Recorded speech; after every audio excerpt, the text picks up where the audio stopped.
People often shy away from openly expressing their true feelings, especially when it comes to disliking someone.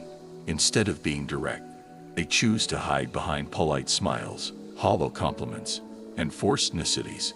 It's a harsh reality, but one that many of us have experienced firsthand. Thinking someone is a friend, only to later discover they were secretly hoping for our downfall.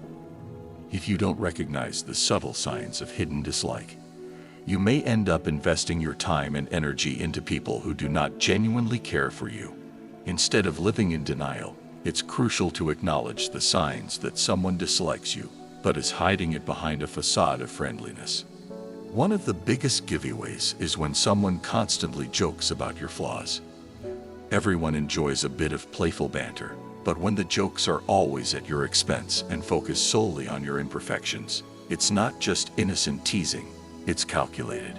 The people who engage in this behavior do so under the guise of humor, saying things like, "I'm just messing with you." However, these comments are often designed to chip away at your self-esteem. I once had a friend who always had something to say about my appearance, the way I spoke, or the projects I worked on. Initially, I laughed along, thinking it was harmless fun, but over time, I noticed a pattern. The jokes were never about my strengths, only about things that could make me feel insecure. Eventually, I started doubting myself, wondering if maybe I was the problem. The truth is, people who frequently joke about your flaws are not doing it out of affection. They are testing how much disrespect you are willing to tolerate. It's a subtle way of asserting dominance while keeping you in check. The most insidious part: society often conditions us to believe that if we can't take a joke, we're the ones with the problem. But that's a false narrative. Standing up for yourself when a joke crosses the line is not a weakness. It's essential for self-respect. True friends don't need to point out your flaws to feel better about themselves. They support and uplift you instead. I learned this the hard way. By laughing along, I was unknowingly giving permission for the insults to continue. It wasn't until I set firm boundaries that I noticed a shift, not just in how they treated me, but in how I saw myself. The key takeaway: if someone's jokes consistently target your insecurities, don't just brush it off. Address it, call it out. Your self-respect is worth far more than someone else's amusement.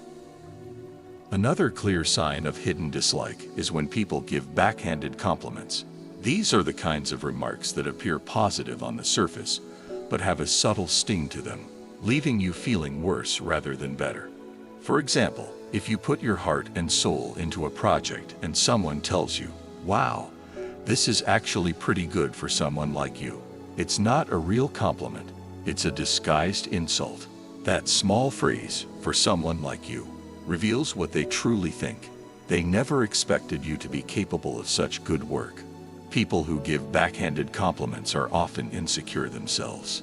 They see your potential and feel threatened by it, so they try to undermine you in subtle ways. Their goal is to keep you doubting yourself, ensuring that you don't rise too high. It's a power play, an attempt to maintain superiority while pretending to be kind.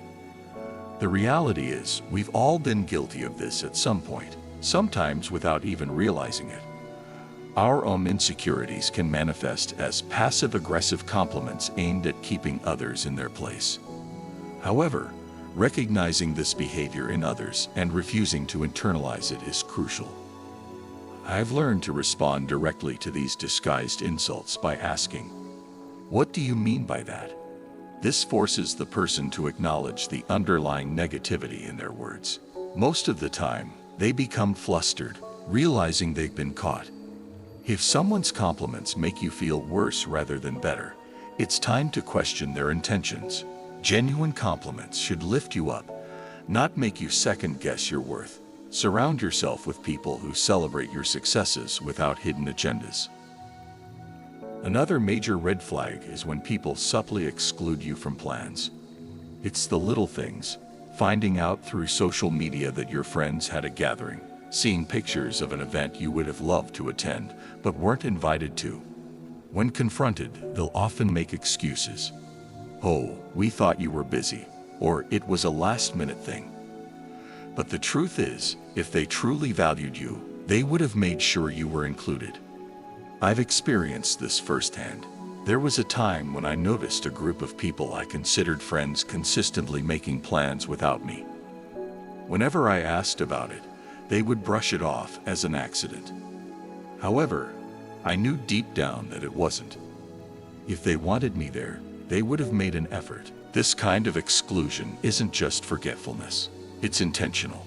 It's a passive-aggressive way of pushing someone out without having to confront them directly.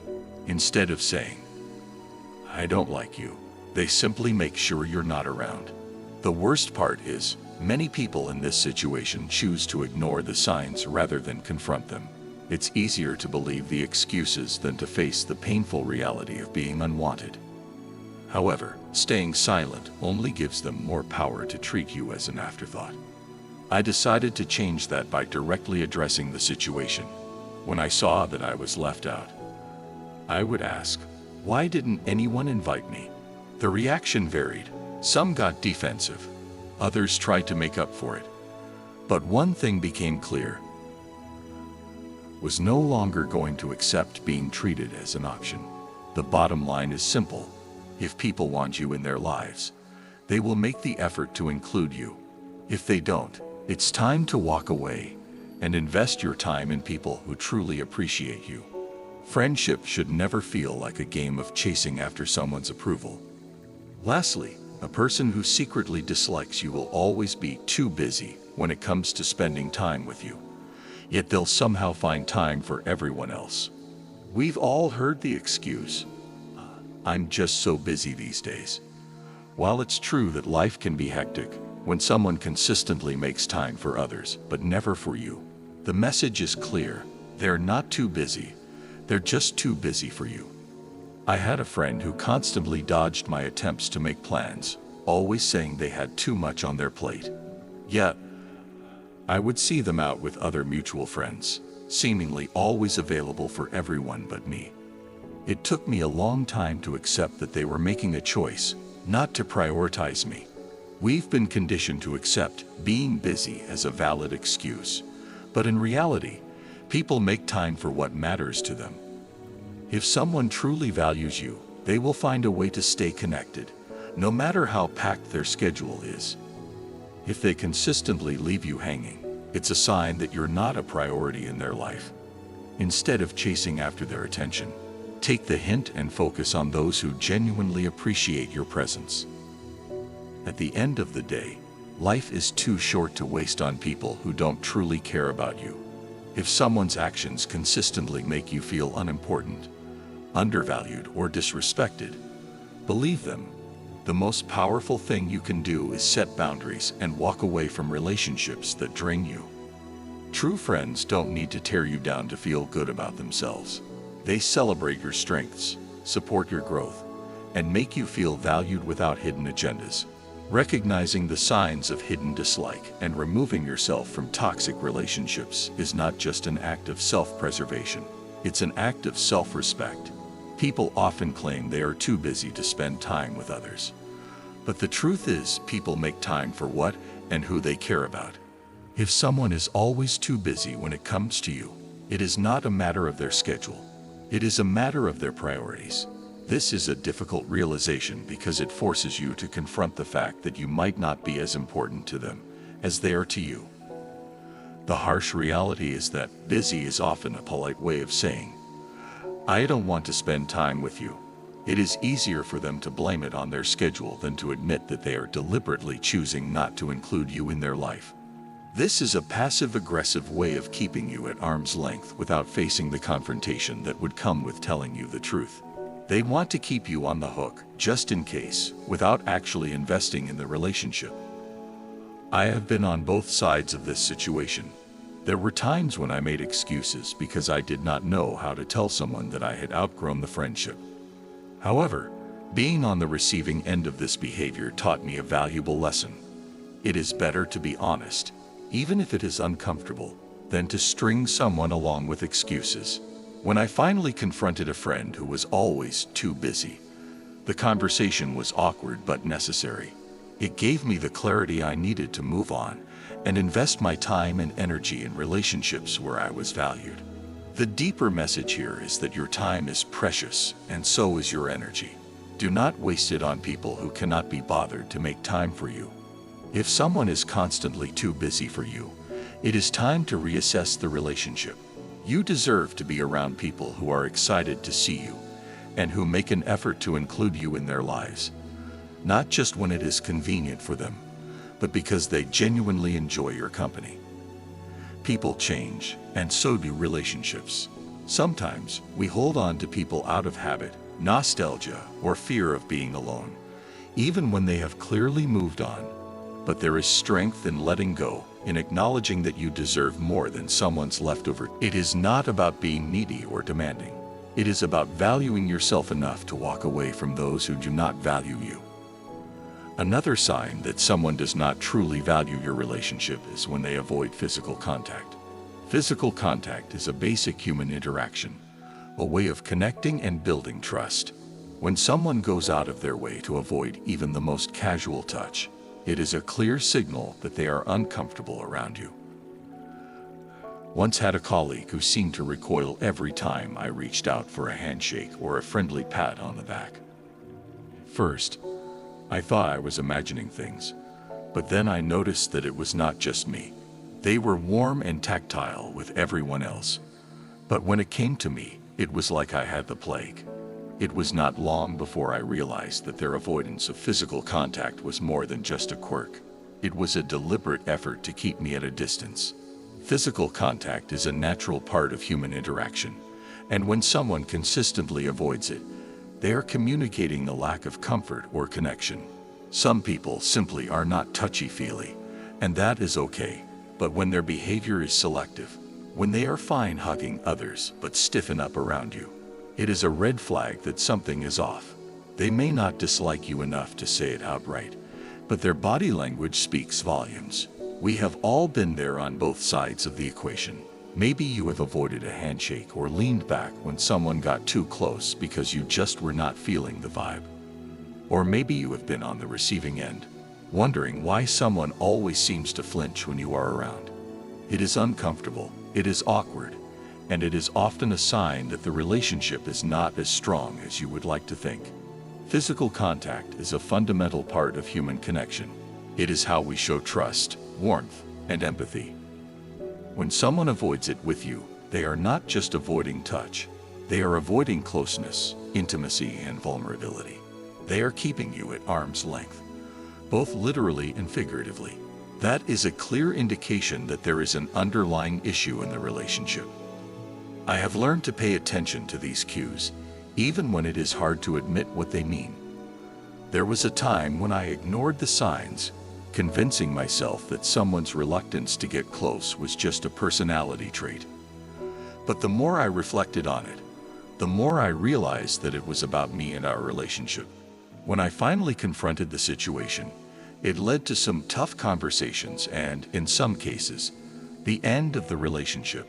But it also freed me from the frustration of wondering why things felt off. The deep message here is to not ignore the signs. If someone avoids physical contact with you, it is more than just a preference. It is a statement about their level of comfort and connection with you.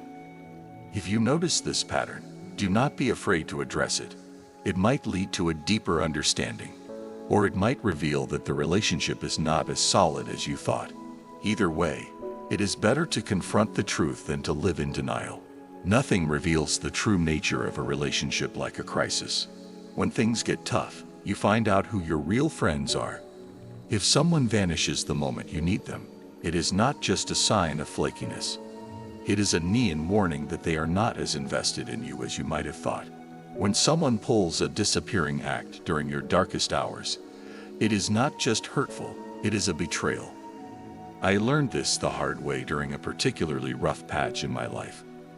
I was dealing with a major personal issue, something that really shook me to my core. Naturally, I turned to the people I considered close friends, expecting some level of support, even if it was just a text or a quick call. But guess what? Crickets. The people I thought would be there for me suddenly had every excuse in the book. I'm so swamped at work, or sorry, I'm just really busy right now. I'll check in with you later. Spoiler alert, they never did. People love to talk about how they will always be there for you. But when push comes to shove, many of them are only around for the good times. They will party with you, laugh with you, and enjoy the high points of your life. But the minute things get real, they are nowhere to be found. It is easier for them to ghost you than to deal with your pain or discomfort. They do not want to be dragged into your problems because, deep down, they do not care enough to be there when it counts. True support is not about convenience. It is about being there when it is hard, when it is uncomfortable, and when it is the last thing you want to do. The people who disappear when you need them most are not just being inconsiderate. They are showing you exactly where you stand in their life.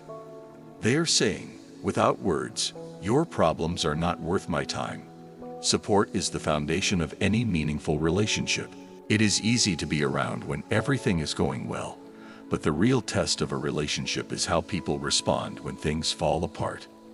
If someone disappears the moment you need them, they are not just failing you. They are showing you that they were never really there in the first place. But do not let their absence make you bitter. Let it make you better. Use it as a filter to sift out the people who do not deserve a place in your life. The ones who stick around, who check in, who show up even when it is inconvenient. Those are the people who truly matter. And those are the relationships you should nurture and cherish. In the end, life is too short to invest in fair weather friends. Surround yourself with people who will stand by you in the storm, not just bask in the sunshine. When you find those rare individuals who stick around when the chips are down, you have found something worth holding on to. And as for those who disappear, let them go. They have already shown you their true colors.